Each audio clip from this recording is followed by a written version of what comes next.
Quartier nord de Marseille, la Castellane est l'une des cités les plus chaudes de la ville, connue pour ses trafics de stupéfiants. À sa sortie, la bretelle d'accès à l'autoroute. Régulièrement, les douaniers effectuent des contrôles sur les véhicules qui quittent cette cité. Le chauffeur de cette voiture est pris en chasse. Si la douane intervient de manière inopinée, c'est pour tenter d'enrayer le business des dealers qui s'approvisionnent ici pour revendre dans la région. Le véhicule est escorté sur une aire de délestage pour y être contrôlé. L'homme interpellé est âgé de 35 ans. Pendant qu'il est interrogé, les douaniers procèdent à la fouille de sa voiture. Et vous avez passé la journée sur Marseille? Oui. D'accord. Il y a quelque chose dans la voiture, monsieur? Non. Est-ce que vous fumez des joints? Ça peut arriver, mais c'est rare. Menottes. Un des agents a découvert quelque chose de suspect dans la voiture. Qu'est-ce qu'il a trouvé? 300 grammes. Là, c'est des pains de résine de cannabis. On a 3 pains de 100 grammes. Enfin, pour l'instant. Hein, donc, ça représente combien? En valeur marchande, c'est à peu près 30 € du gramme. Soit 9 000 € de résine de cannabis, une bonne prise et un petit détail fait sourire les douaniers. Louis Vuitton, c'est souvent marqué, je sais pas, c'est leur... Ils estampillent ça avec, c'est la marque de fabrique. On peut même l'attraper pour contrefaçon. Le jeune homme risque gros. Mais il peut prendre une très grosse amende, il peut prendre une peine de prison, il peut être déféré devant la justice, il peut... Tout dépend de ce que dit le procureur maintenant. Le suspect est mis en garde à vue par les douaniers. Sa peine sera décidée en fonction de son passé judiciaire et de sa collaboration avec la justice. Des prises comme celle-ci, cette brigade en réalise plusieurs dizaines chaque mois. De petites quantités, mais elles sont le résultat du trafic de drogue qui empoisonne les cités de Marseille. La deuxième ville de France a fait peau neuve ces dernières années pour attirer les touristes et de nouveaux habitants. Mais Marseille est toujours gangrénée par la délinquance. Un jet de grenade, 4 individus, cagoulés, armés d'armes de guerre. Les caïds de la drogue règlent leur compte en pleine ville. 12 morts depuis le début de l'année. Une vraie guerre pour le contrôle du trafic dans les cités. T'as que de la résine ou pas? Ouais. Mais ce qui préoccupe surtout les policiers, c'est l'augmentation des vols avec violence, plus 12% ces derniers mois. Une moyenne de 26 agressions par jour. J'ai vu la femme. T'as vu la femme, ouais. J'ai pris la scène, j'ai arrêté. Là, elle pèse combien, la gourmette? Les voleurs de bijoux n'ont aucun mal à revendre leur butin dans les nombreuses boutiques de rachat d'or. Il va devoir s'expliquer sur la provenance de ce bijou, puisqu'il dit qu'il l'a trouvé. Il y a beaucoup de gens qui ont de la chance. Comment lutter contre les petits voleurs et les gros trafiquants? Ils rentrent dans la cité, donc ils vont voir si ça va crier ou pas. Vous allez découvrir le travail au quotidien des policiers et des enquêteurs des douanes. Un 5e carton là, qui est en train de rentrer dans l'entrepôt.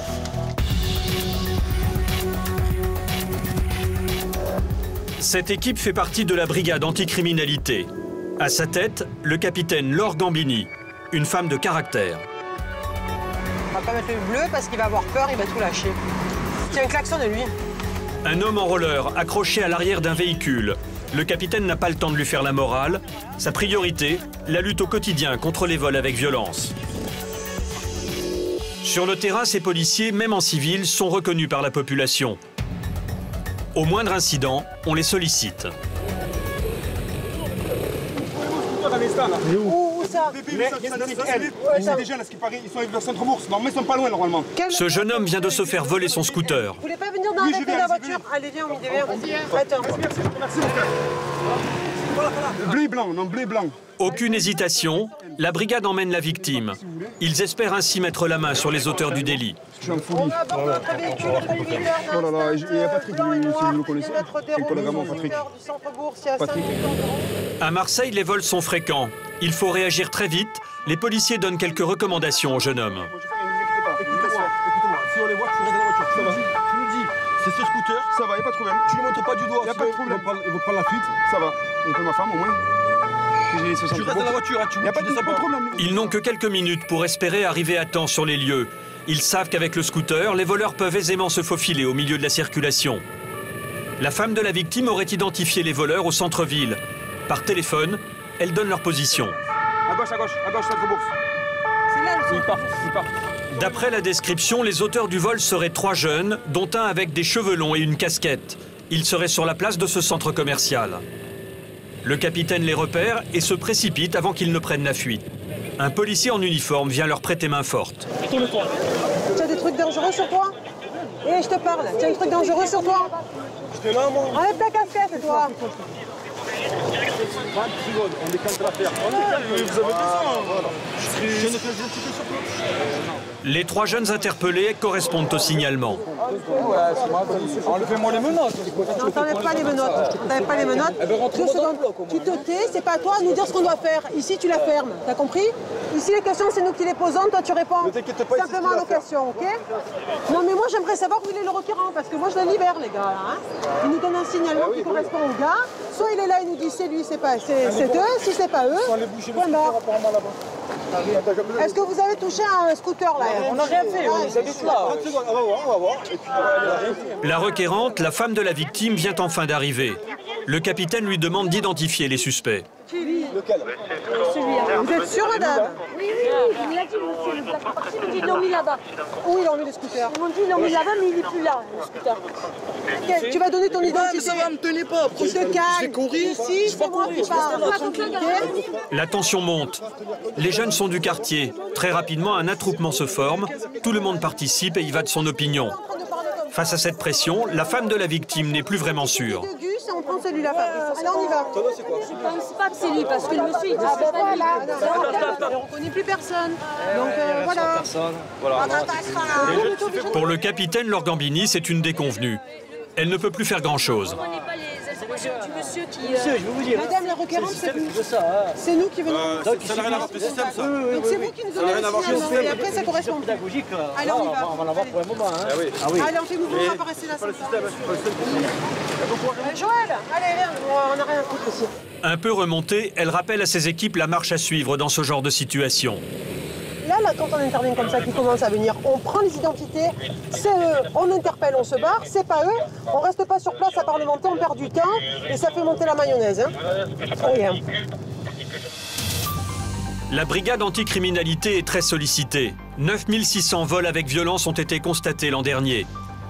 Dès le retour du beau temps, ce chiffre est dopé par les vols à l'arraché de bijoux en or. En moyenne, il y en aurait plus d'une vingtaine par jour. Voilà, le rachat d'or, là. Voilà, il y a la voiture. Ces vols à l'arraché sont directement liés à la flambée du cours de l'or. Les policiers ont été appelés par un bijoutier à qui ce jeune homme tentait de revendre sa marchandise. Bonjour, monsieur. Alors, il est mineur, majeur, ce monsieur? Vous êtes majeur, monsieur? Et vous l'avez récupéré où, la gourmette? Comment? En boîte de nuit. Donc, elle n'est pas vous l'avez trouvée. Qu'est-ce que vous faites dans la vie? Vous faites rien. Vous avez de la chance, parce que moi, je trouve jamais rien. Hein? Donc vous vouliez vous faire un petit peu d'argent en revendant? Ouais, là oui. Oui. À quelle boîte de nuit vous l'avez retrouvée? Au Palace? C'est où ça, le Palace? Plan de campagne, vous l'avez retrouvé quand? J'ai retrouvé celle-là hier dans la journée. Dans la journée, hier? C'est ouvert la boîte de nuit, dimanche? Après, je passais la soirée, je me suis endormi dans la voiture, je me suis réveillé, j'ai fait le tour de la poche. Ok. C'est dingue, ça. Bon, vous êtes connu du service, monsieur? Bon. On va vous ramener, mes collègues vont vous ramener. Là, elle pèse combien, la gourmette? Oui, 200 grammes. Une gourmette de 200 grammes, le jeune homme pouvait espérer en tirer 5000 €. Il est allé se présenter dans d'autres établissements. Ah, d'accord. Mettez votre sacoche, là. Il n'y avait rien d'autre sur lui? Il n'y avait rien d'autre sur vous, monsieur? Justement, il nous assure qu'il n'y a rien d'autre. Les explications du suspect n'ont pas convaincu le capitaine Gambini. Elle le soupçonne d'être un receleur. Là, il est conduit au car centre pour la poursuite de l'enquête. Donc, il va devoir s'expliquer sur la provenance de ce bijou. Puisqu'il dit qu'il l'a trouvé. Il y a beaucoup de gens qui ont de la chance. C'est une belle gourmette, hein? Au commissariat de Noailles, sur la Canebière, les victimes se succèdent. Au mois d'août, à Marseille, il y a eu plus de 600 vols à l'arraché. Une de ces agressions vient de se produire et Michel, l'adjoint du capitaine Gambini, reçoit la victime. Ils étaient vêtus comment? Ils étaient en foncé en bas. Comment? Un jean foncé. Ben, c'est deux jeunes filles qui ont été victimes, dont l'une a été victime d'un vol arraché. Donc une chaîne en or, 2 chaînes en or, hein, c'est ça, avec un pendatif. Et bon, ça a été commis par 2 individus de type nord-africain, montés sur un scooter sans plaque. Voilà, le coup classique, quoi. Vous êtes mademoiselle? Immédiatement, le capitaine Gambini part avec l'une des jeunes femmes pour retrouver les agresseurs. On va effectuer une patrouille pour tenter de l'identifier, de les interpeller. La police commence à bien connaître le mode opératoire de ces voleurs de colliers en or, très organisés. Ils opèrent souvent en scooter, puis s'évaporent dans la ville. Une population délinquentielle de plus en plus jeune, de plus en plus violente. On ne peut pas parler de phénomène de bande à proprement parler, mais de regroupement d'individus épisodiquement en fonction de l'opportunité qui se présente à eux, quoi. Ils voient une victime potentielle, ils se regroupent, hein, et chacun a un rôle bien déterminé. Un pour détourner l'attention, un pour arriver par l'arrière et lui arracher le collier, et puis un autre qui le récupère et qui court vite. Dans les rues de Marseille, un véritable labyrinthe, retrouver les agresseurs n'est pas une mince affaire. Les faits remontent déjà à une demi-heure et les voleurs ont bel et bien disparu.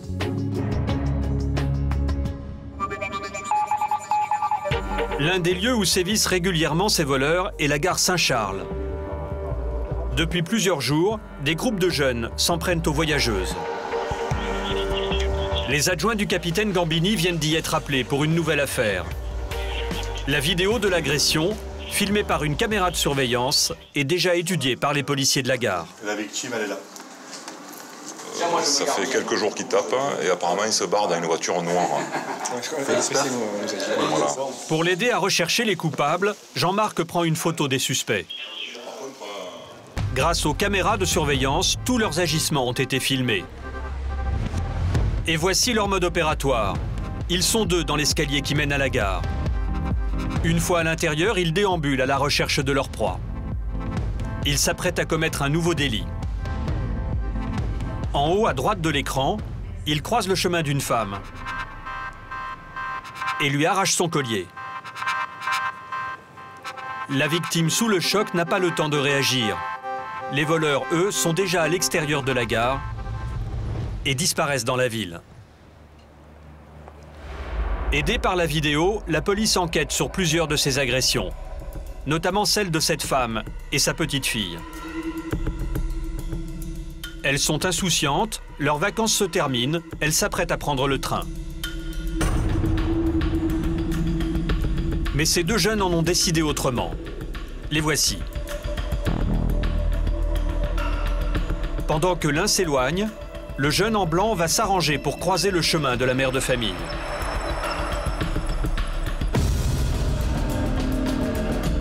Il arrache violemment le collier en or de sa victime et s'enfuit.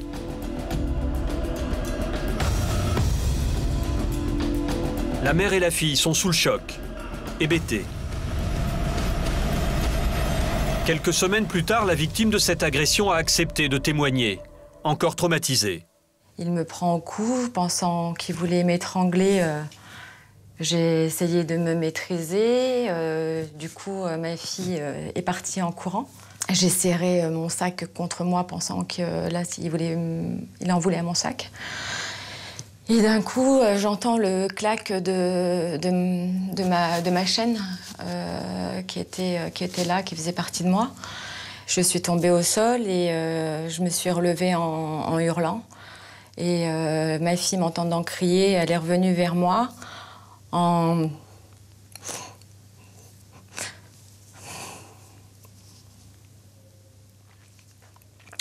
Elle est revenue vers moi en me disant que je la sentais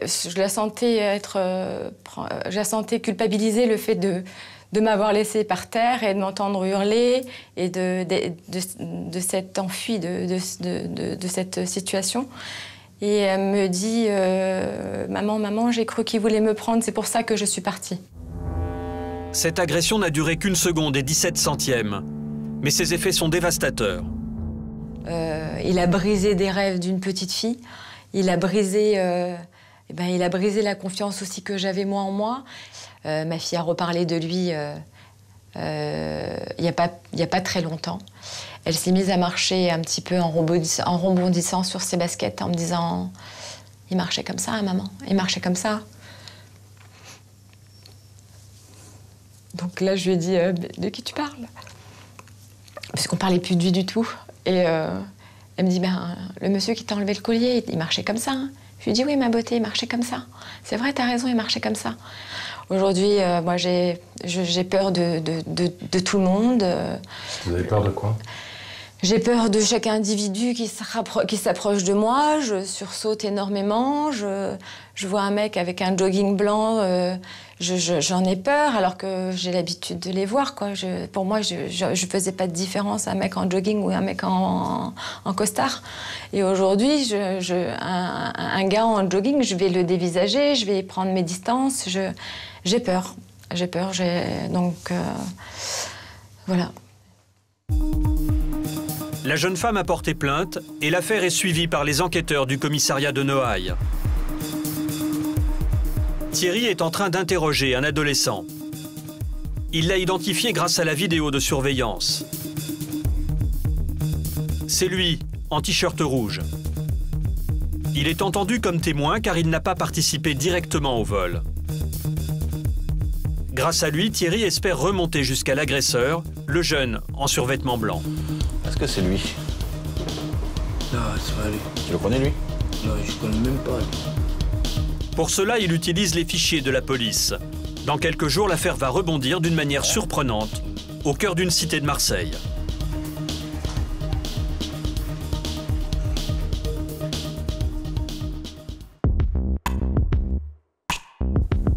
La particularité de Marseille, c'est qu'il n'y a pas de banlieue. Les cités sont imbriquées dans la ville. L'un des trafics qui les gangrène, c'est celui du cannabis.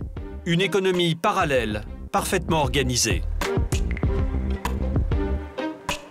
Les policiers de cette brigade d'intervention en connaissent tous les rouages. Ce soir, ils espèrent arrêter un revendeur dans une entrée d'immeuble. Ils pensent avoir un atout dans leur jeu. On a de la chance, on a une nouvelle voiture qui est arrivée au service, donc pas trop connue des petits jeunes. Donc on va essayer de la mettre à profit. Grâce à son nouveau véhicule, Rodolphe, le chef de groupe, espère déjouer la vigilance du guetteur qui surveille le point de vente. Je te dis, le fusible, c'est le chouf. Tu passes le chouf, t'as gagné, le guetteur. T'as gagné parce que tu peux t'approcher vraiment du vendeur, quoi, sans problème. Parce que le vendeur fait confiance, ses yeux, c'est qui? C'est le guetteur. Hein. Lui, il est caché dans le bâtiment, donc si le guetteur crie pas, lui, il continue son business. Un point de vente, des guetteurs, un business bien rodé qui a ici pignon sur rue. 23h30, début de l'opération. On va se rapprocher donc d'une cité bien connue de service, la cité Bassène sur le 15e arrondissement. Et on va voir si on peut essayer de passer le guetteur et d'essayer d'aller au contact du vendeur de produits stupéfiants, qui devrait avoir une sacoche avec les barrettes sur lui. Voilà, c'est une cité qui va jusqu'à 1h, 1h30 du matin. Donc je pense qu'il y aura un petit système en place avec des guetteurs et le vendeur au niveau d'un bâtiment. Porte cassée, porte d'entrée d'immeuble cassée. Donc on va voir si on arrive dans le noir à se faufiler. Ouais, on rentre dedans. Donc tranquille pour l'instant, attente. Je vais vous dire si le chouf est en place. On va passe un petit peu soutenu devant. Vas-y. Rodolphe sait que l'intervention ne peut réussir que si lui et ses hommes ne sont pas repérés par les guetteurs. Ouais, donc on arrive presque au compte. Avance. Doucement. Donc préparez-vous, attente. 3 véhicules de police sont postés tout autour de la cité. Dans une des voitures, Thomas attend le top départ. On arrive au niveau du phare, Ils rentrent dans la cité, donc ils vont voir si ça va crier ou pas.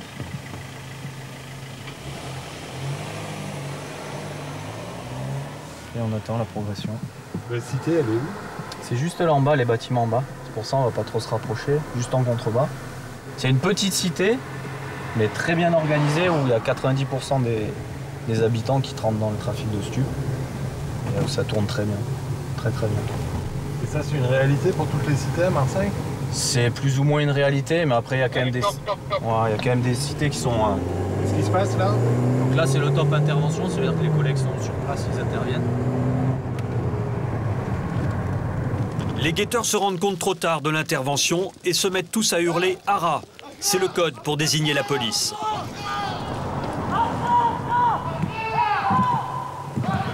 Les policiers appréhendent 2 jeunes en pleine transaction. T'as quelque chose d'interdit sur toi ou pas? T'as rien dessus? Tiens, là c'est PC, vas-y, va dessus. Ouais, tous venez au contact, allez. Ça va caillasser là, venez tous. Les policiers préfèrent quitter les lieux pour éviter que la situation ne dégénère. Tu vas te faire caillasser. L'opération est un succès. Il a de l'argent, le petit. Il y a pas mal de barrettes dedans. T'as que de la résine ou pas? Ouais. Donc il n'y a pas de blessés, il n'y a pas de caillassage, tu es acheteur-vendeur, il y a produit, il y a du fric. Qu'est-ce qui font que là, les guetteurs se sont fait avoir là? En fait, la nuit. La nuit, ça joue pour nous, la nuit. Et le guetteur, tu as vu, à un moment donné, il était sur le côté droit, pas trop vigilant, je sais pas s'il mangeait un sandwich, donc il nous a pas vu passer en fait. Donc défaillance du chouf, défaillance du guetteur. Donc ça c'est bon pour nous ça. J'ai eu peur de mon coq. Arrivé au commissariat Nord pour interroger le vendeur et lui signifier sa garde à vue. Alors, il y a l'argent là, hein? Tu sais combien il y a ou pas en argent? Combien il y a? Dedans, il y a mes sous. Non, mais les sous déjà. Là, c'est sous, il y a je sais pas combien.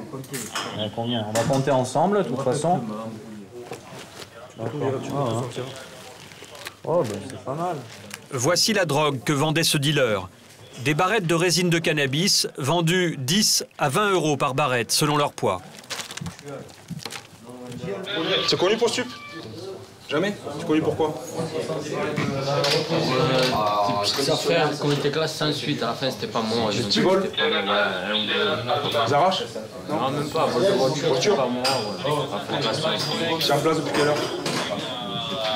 18, 19? 7 heures. 7 heures? 7 heures. Tu finis à quelle heure là? 1 heure, 1h30?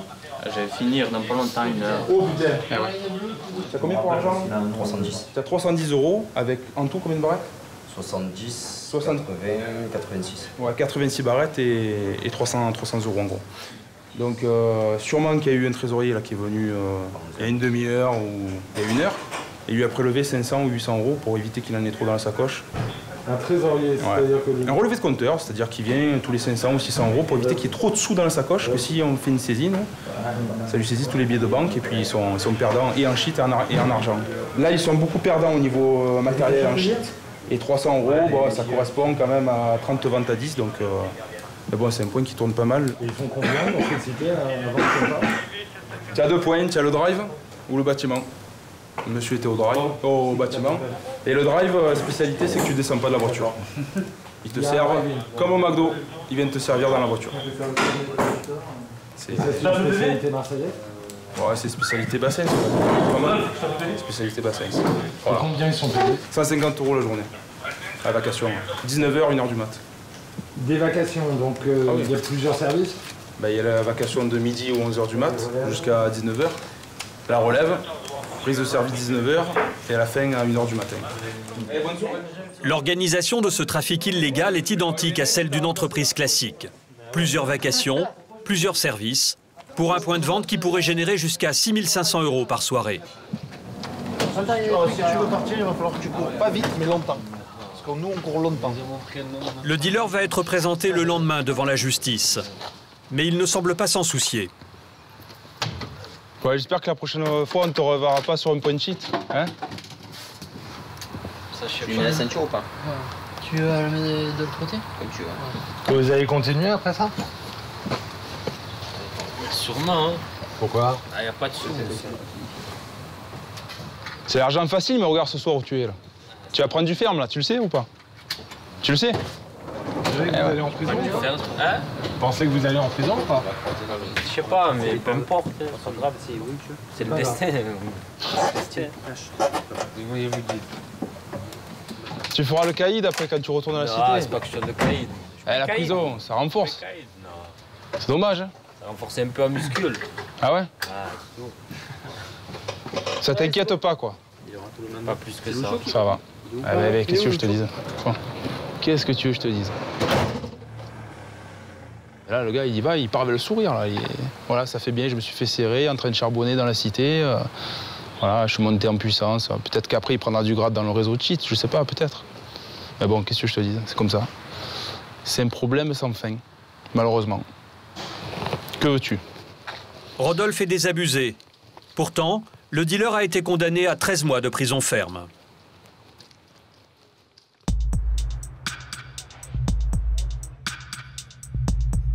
Le lendemain matin, au commissariat de Noailles, l'enquête sur l'arrachage du collier de la mère de famille est sur le point d'aboutir. Allez. Thierry et ses collègues vont interpeller un suspect. Le témoin au t-shirt rouge a identifié l'agresseur en survêtement blanc. C'est lui que Thierry s'apprête à appréhender chez lui, au petit matin. Bonsoir. Police. Oui, bonjour. Bonjour. C'est moi. C'est toi qu'on cherche. Allez, Actélis. C'est mon frère. Étonnamment, le jeune homme ne semble pas surpris de l'arrivée de la police. En fait, la famille a été alertée la veille. C'est vrai en plus, hein. Hier soir, il y a des gens qui sont venus nous voir, ils nous ont dit tu te fais traiter genre... Tu es recherché par la police. Tu es recherché par la police et tout. Mais moi, je et comptais il venir, ma mère est venu et tout, voir le mes monde le parents. sait. C'est pour ça que je suis pas inquiet. Et nous, on se préparait et on s'est dit quand il va aller prier, après on allait venir chez le commissariat avec lui. Allez. Direction le commissariat. Il faut maintenant entendre le suspect et vérifier les faits qui lui sont reprochés.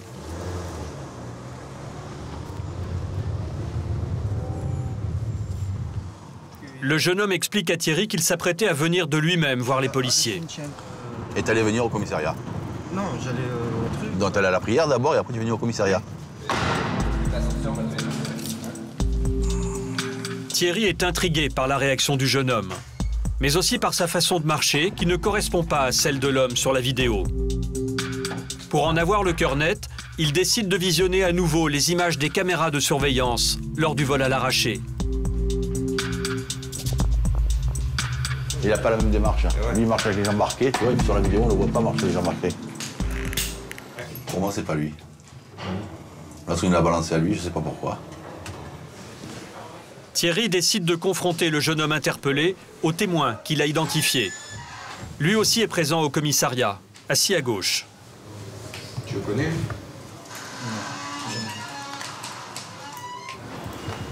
Coup de théâtre, le témoin vient de se rétracter et il s'excuse. Mais la déception de Thierry va être de courte durée. Alors qu'il prend les dépositions, l'affaire rebondit à nouveau. Un jeune homme placé en garde à vue passe dans le couloir à ce moment-là et le témoin le reconnaît. Il affirme qu'il est l'agresseur de la gare Saint-Charles. Ouais, dis-moi. Tu es sûr que c'est lui? Ouais, je suis sûr. Je suis sûr. Hier, pourtant, tu étais sûr à 100% que c'était lui. Non, parce qu'il le ressemble, c'est pour ça. Parce que lui, il a les cheveux. Avant, il avait les cheveux comme nous. Pas le coup, toi aussi. Non, il avait les cheveux comme nous avant. C'est pour ça. Bon, je suis même pas allé, moi, j'étais en train de dormir. Je viens de voir passer dans votre couloir un jeune homme accompagné d'un de vos collègues. Il s'agit de l'individu qui se trouvait à la gare Saint-Charles avec moi et qui a commis le vol avec violence à l'encontre de la dame. Cette fois, je suis formel, c'est bien lui, je vous le jure, ça tête de ma soeur décédée. C'est bien ça? T'as autre chose à me dire là-dessus? Non, vas-y. Le jeune homme interpellé est donc disculpé. Il est libre. Il est à la 6. Par contre, il me faut la 8. Thierry va maintenant s'occuper du nouveau suspect, déjà en garde à vue pour un autre vol à l'arraché. Il décide de perquisitionner chez lui. Et sur le chemin, coincé entre deux policiers, ce garçon de 14 ans passe rapidement aux aveux. Alors tu étais où? À la gare. Et qu'est-ce que tu as fait à la gare? Au début, j'étais avec un collègue à moi. Il a dit regarde la chaîne, regarde la chaîne. Après, je l'ai pété. Après, tu l'as? Je l'ai pris, je suis parti là-bas. T'as pris quoi? J'ai vu la femme. T'as vu la femme, ouais. J'ai pris la chaîne, j'ai arraché. Il vient d'avouer. Arrivé chez lui, les policiers veulent récupérer le survêtement blanc qu'il portait le jour de l'agression. Bonjour. Le pantalon que tu avais dimanche, le survêtement blanc. Ils sont là, ils sont dans la chambre. Le t-shirt, quelle chambre? Là, derrière. Voilà, c'est celui-là. Et ça. Tes baskets, elles sont où? Des aveux, des preuves matérielles, les enquêteurs ont tous les éléments nécessaires pour sa mise en examen. Ça marche.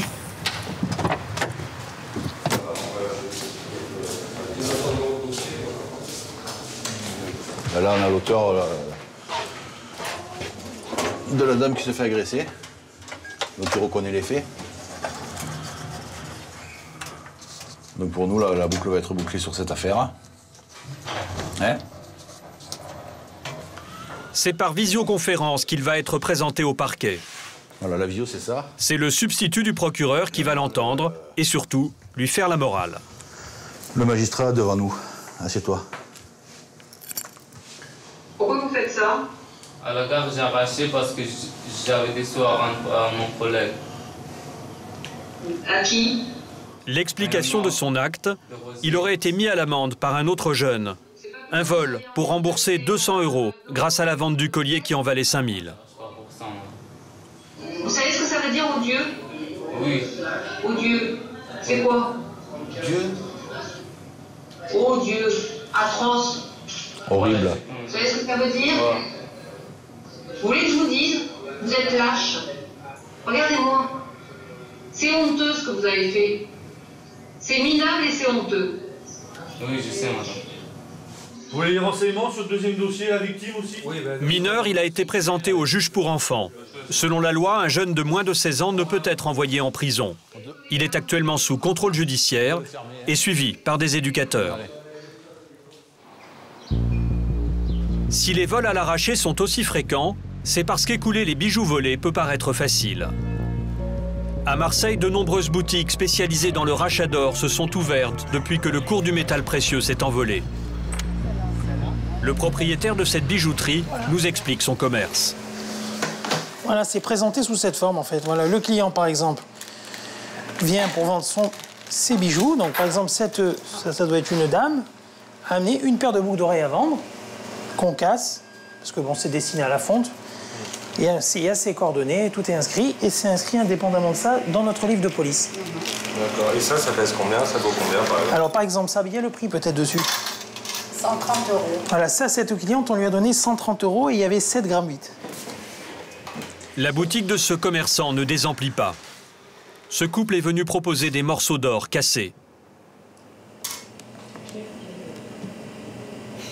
60 €, ça vous va? C'est bon? Seulement pour valider la transaction, il y a des formalités à remplir. Pièce d'identité et justificatif de domicile. Il nous faut une adresse, hein? Il n'y en a pas d'adresse. Il nous demande... On est obligé de marquer sur le livre de police l'adresse. Non, non. Posez-moi les dérange. Il n'y a pas de quoi, il y a pas de quoi, monsieur. Bonne journée, au revoir. Tout le détail des transactions doit être consigné dans un livre de police qui peut être contrôlé à tout moment. Car la fraude et le recel sont très tentants dans ce milieu. Le business est tellement facile maintenant de racheter de l'or et de le revendre, c'est pas compliqué du tout. Ça ne demande pas une grosse trésorerie. On peut acheter pas mal d'or, on paye le client par chèque, même si on n'a pas d'argent à la banque. Le soir même, on peut donner cet or qu'on a acheté à la fonderie, on est payé le lendemain. Donc le business, il est très rapide. Ces boutiques sont dans la ligne de mire de la police. Ce jour-là, le commissaire Myriam Benralla est accompagné d'un inspecteur des douanes et de contrôleurs des impôts. Ah, voilà. Non, et puis ce qu'il y a surtout, c'est qu'à 33 500 € le kilo, ça commence à devenir intéressant.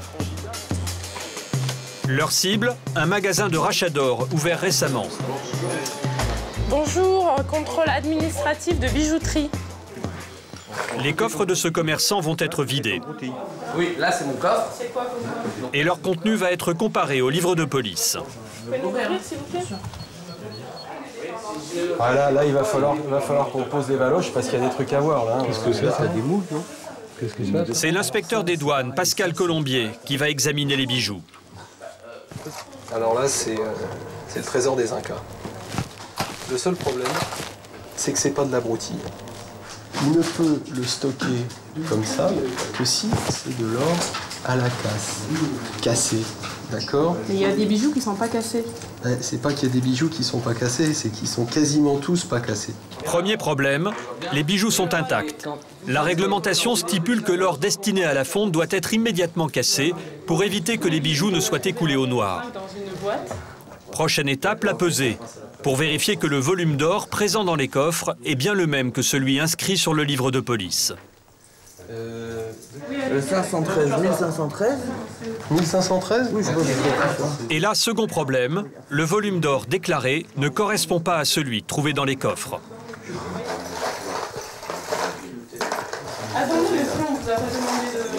On a 1 kg 200 grammes d'or qui ne sont répertoriés nulle part. On a manifestement donc des tenues irrégulières de registre, voire même des infractions à la TVA. Les fonctionnaires des douanes et des impôts, je pense que ce cas-là va beaucoup les intéresser. C'est pour ça qu'on va partir sur une saisine probable des registres, des carnets, des souches de chèques, pour pouvoir continuer ultérieurement une enquête. Fin août, dans une procédure semblable à celle-ci, le parquet de Marseille a requis 10 ans de prison et 750 000 € d'amende contre des bijoutiers pour défaut de tenue de registre et recel par un professionnel.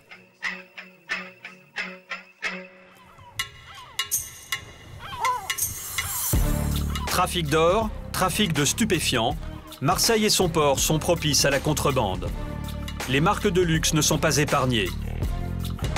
Sur les marchés marseillais, on trouve à des prix défiant toute concurrence des articles de maroquinerie monogrammés, des polos griffés.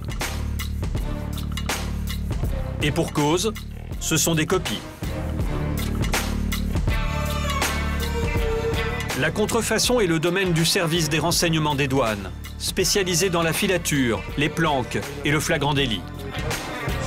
Ces hommes ne doivent pas être reconnus. Tiens, il a une bouteille d'eau là-dessus. En ce moment, Stéphane, le chef du groupe, surveille un ancien trafiquant de drogue qui semble s'être reconverti dans la contrefaçon de vêtements. Les experts des douanes l'épient depuis plusieurs jours. Dans une zone pavillonnaire tranquille, à l'écart du centre-ville, ils ont repéré l'endroit où l'homme semble stocker ses marchandises. Cette maison avec de grandes portes métalliques au rez-de-chaussée. Les agents des douanes vont se positionner tout autour de la maison. Pour rester discrets, ils ont choisi un poste d'observation sur la colline avoisinante.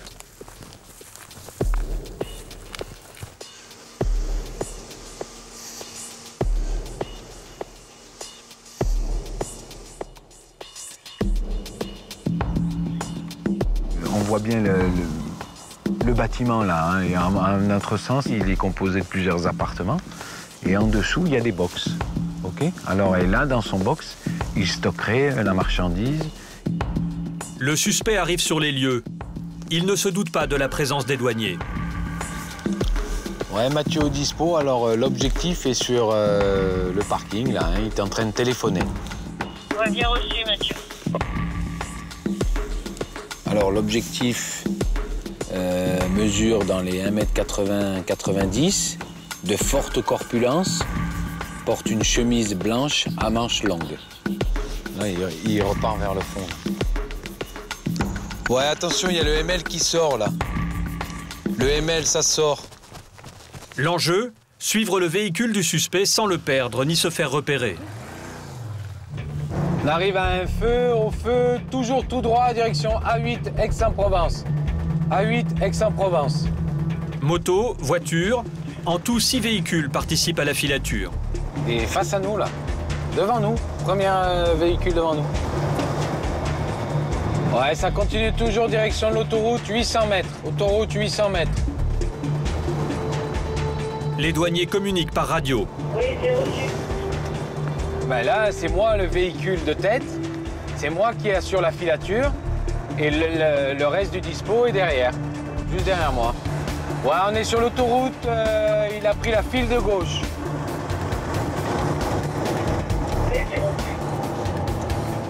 Ah, je me fais un peu oublier, là, derrière les bagnoles, là, c'est pas mal, tu vois. Je l'ai en visu, tout en restant un peu en retrait, c'est parfait.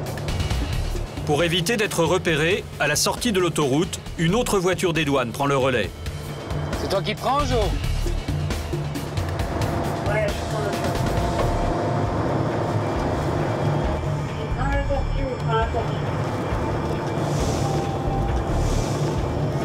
Ouais, reçu.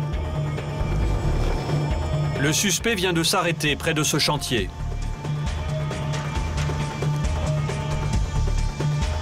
Sur la moto, le chef du groupe, Stéphane, il travaille depuis 1 mois sur cette enquête. Il sait qu'il doit être patient. Il faut qu'on arrive à identifier tous les lieux de stockage pour au moment opportun, pouvoir efficacement intervenir, obtenir le flagrant délit, enfin compliqué en matière de contrefaçon. Et là, s'il sortait avec des sacs ou il chargeait des choses en voiture, ça vous intéresserait pas ou c'est pas assez important ou... Ça nous intéresserait parce que ça voudrait dire qu'il a amené ou récupéré des marchandises ici. Maintenant, voilà, ce serait pour le moment suffisamment peu important pour qu'on ne tape pas maintenant.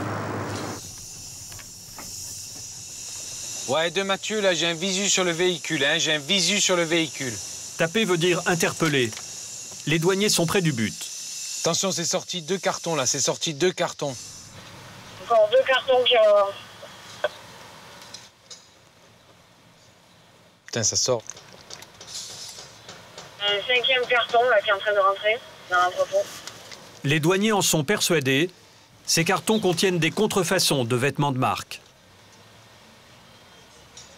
Ça sort, là, ça sort, là. Encore faut-il le prouver. Nous, on va le prendre. Ouais, Josie, ça sort, là, hein. Quelques jours plus tard, sur le port de Marseille. Ce navire, en provenance de Tunisie, a été ciblé par les douaniers. Le groupe de Stéphane a découvert que leur suspect attend une livraison importante qui se trouverait dans une remorque sur ce navire.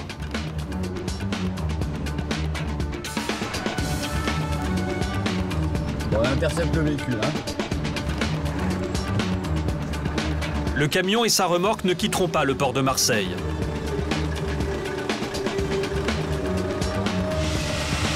Qu'est-ce qu'il transporte, le monsieur? Je sais pas. Vous savez pas ce que vous avez? Non, il ne sait pas ce qu'il y a dans le camion. Et donc il y a quoi comme document d'accompagnement? Ça arrive de Tunisie, il y a un T1. Le camion est conduit dans un hangar de la douane. Le chargement va être fouillé de fond en comble. Messieurs, ouverture.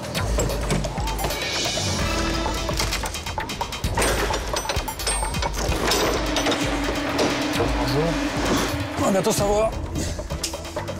Les douaniers vont bientôt savoir si les cartons destinés à leurs suspects contiennent bien des contrefaçons.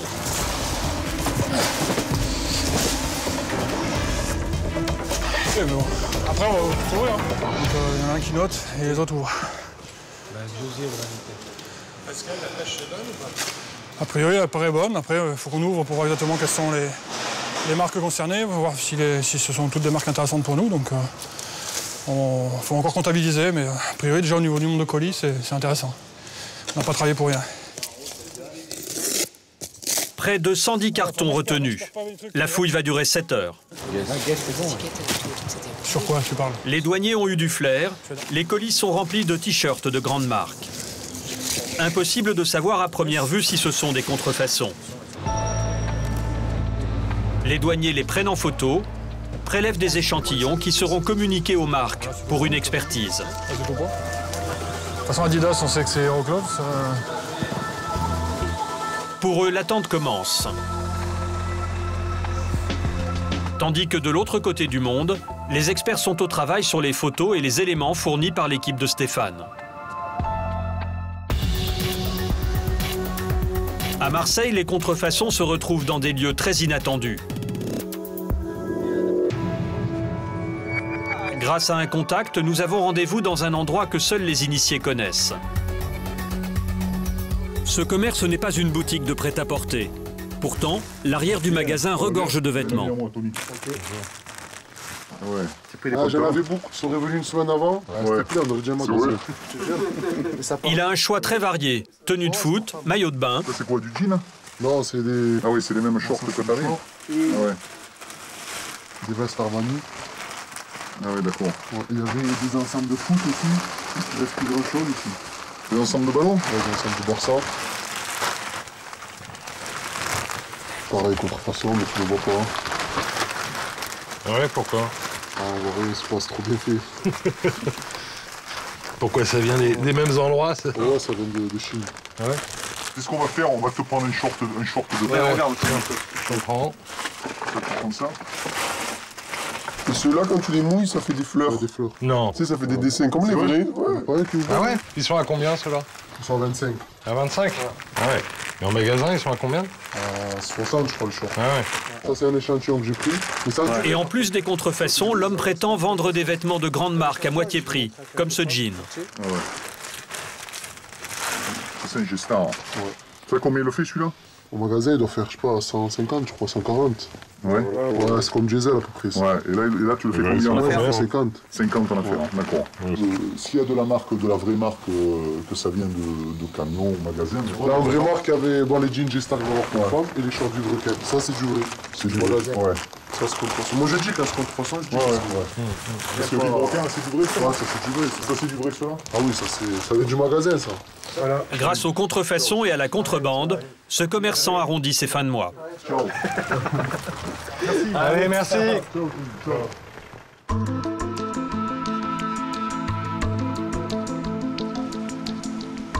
Au siège des douanes le lendemain matin, Stéphane attend l'analyse des experts sur les t-shirts saisis la veille sur le port.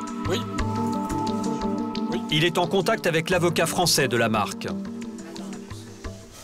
On a reçu la réponse écrite de l'avocat qui représente GAS en France et qui nous informe que les échantillons pour lesquels on a transmis des clichés numériques hier soir sont bien contrefaçons de leur marque. Grâce à cette confirmation, Stéphane peut enfin déclencher l'opération. L'un de ses hommes est déjà en planque sur le lieu de stockage, à la périphérie de la ville. Il le prévient par radio que le suspect est sur le point de partir. Ouais, c'est lui, hein, c'est bien lui. Sur ce chemin d'accès, il bloque la route au suspect. Le suspect commence par mentir. C'est la douane, vous coupez le contact, s'il vous plaît? L'enjeu pour Stéphane, c'est de pouvoir saisir la marchandise contrefaite. Vous avez fait quoi là sur place? On avait garé le véhicule et on repartait là. Ouais. C'est chez vous ici ou? Je devais louer ici une maison, ouais, que je n'ai pas pris. Que vous n'avez pas loué? Non. Descendez le véhicule, s'il vous plaît. Regardez. Ça a rien de dangereux sur vous? Non, c'est vous avez les jambes dans les mains, s'il vous plaît.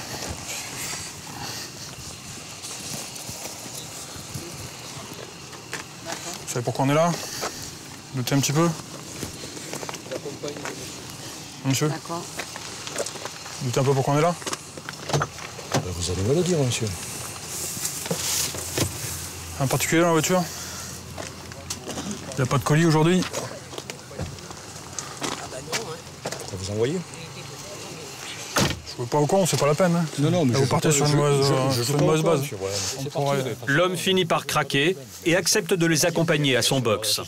Les clés du box sont où? Les clés, elles sont où? Vous me les donnez? Vous me montrez? Vous inquiétez pas. Ouais. On y va. Montrez-les-moi. Ah, de toute façon, oui. Non, mais je veux dire, on fait la manœuvre, on y va, voilà, pas de souci. Stéphane lui explique enfin l'objet de son enquête. On est là donc suite à une saisie ce jour sur un arrivage, de Tunisie. Ouais. Donc, notamment Guess a été expertisé comme étant la marchandise contrefaisante. Ils ont expertisé Guess comme étant du faux. Voilà. L'homme semble surpris que les t-shirts saisis dans la remorque au port aient déjà fait l'objet d'une expertise. À l'intérieur, un mini showroom et toujours la même marque de t-shirt. Le suspect ne pensait pas que les douaniers avaient découvert son lieu de stockage, mais il était au courant de leur intervention sur le port. C'est sûr qu'il y a eu eu l'interception de marchandises au port de Marseille. J'ai pas fui pour autant, hein, la marchandise est toujours là. Donc, Un trafic illicite et juteux. Il achèterait le t-shirt 4 ou 5 euros pièce et les revendrait 14 euros. Ce jour-là, en tout, 8251 t-shirts ont été saisis.